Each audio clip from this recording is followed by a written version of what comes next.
how the home buying process in Indian River, Michigan really works. Hi, I'm Geno D'Angelo, a local Northern Michigan real estate agent, and I help people move to Indian River, Michigan. Whether you plan to be there year-round or are just looking for a summer cottage, myself and my team are excited to help you.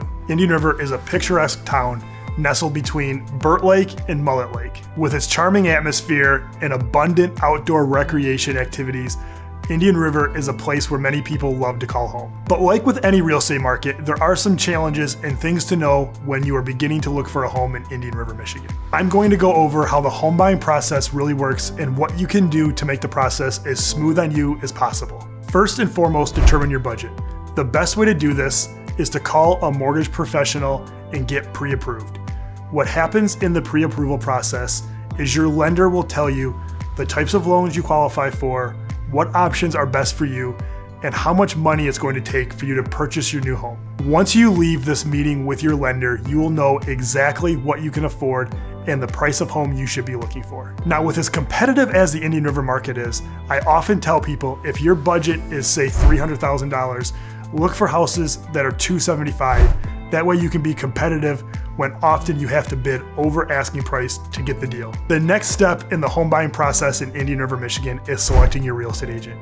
Now, whether it's myself or another great professional in Northern Michigan, you want to make sure you have a local real estate agent on your side that knows the ins and outs of buying a house in Northern Michigan. Most people relocate here from another area, and you might have a friend that's a real estate agent in Metro Detroit that says they can help you up north, but I promise you, you really want a local agent on your side. I have helped countless people buy homes in Indian River, so if you need any advice on the things that locals know, please reach out to me and I would be happy to help. Now, you've been pre-approved, you've selected your real estate agent, now comes the fun part. It's time to look at homes. I can't stress this enough. One thing you can do to give yourself an advantage over everybody else looking for a home in Indian River, Michigan is to be able to see the houses as quickly as possible. Oftentimes, you're a few hours away or maybe you're a few states away and you're trying to buy a house in Indian River. Now, whereas a few years ago, you would have the luxury to call me and say, Geno, I'm gonna come here this Saturday, we're gonna look at these houses and we're gonna pick one.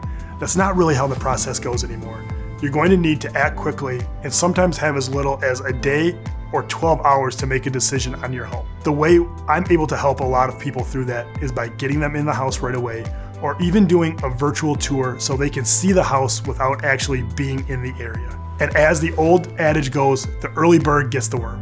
And in this case, the early bird gets the house. Now you've decided you're moving to Indian River, you've got pre-approved, you've selected your real estate agent, you've looked at homes, now it's time to make an offer. And today I want to give you a couple of ideas on how to make your offer stand out. Number one, offer a competitive price. Your real estate agent will be able to give you a market analysis telling you what houses that are similar to the house you're interested in have sold for. Also, a good real estate agent will call the listing agent and ask what's important to the seller. Now, 9 times out of 10, price, of course, is the most important thing to the seller, but oftentimes it's not. Possession after closing is also a hot button topic when it comes to offers. A lot of times people are selling their house in Indian River and relocating a long ways away, and giving them time to get out after closing might save you a few $1,000s on an offer because they will value having that extra time than getting absolute top dollar for their house if it comes down to it. A question I often get from buyers is, how do you know if a house is going to pass inspection? And while that's a great question, inspections are rarely pass or fail. An inspection is a comprehensive report of the condition of the home on that specific day. Now, once you do the inspection, 3 things can happen. 1, you can withdraw your offer. 2, you ask for repairs to be done to the home or credits so that you can do the repairs to the home. Or 3, if everything checks out, you remove the contingency and move forward. Speaking of home inspections, your agent will be able to recommend 3 or 4 great home inspectors in the area that are used to homes in Indian River and will go through them with a fine-tooth comb so you know exactly what you're buying prior to closing on the home. Once you get past the home inspection, the next hurdle is the appraisal. The appraisal is the bank's way of ensuring the money they're lending on the house is supported by the value of the home. And the way they do that is by hiring a competent local appraiser to come into the house, compile comps, and make sure the price you're paying for the house is justified by recent sales and listings. Once you've gone through all of those steps, congratulations, it's closing day. The hard work is done, and all you have to do now is show up at the title company with your driver's license and a pen to sign all of those documents. A lot of people have anxiety around closings, but in reality, you should know exactly what you're gonna sign prior to the day of and know exactly what you're getting yourself into before you walk in the door for closing, therefore giving you a very peaceful experience. A common question I get is, how long does it take from the time I find my house to close? The banks we work with are very quick.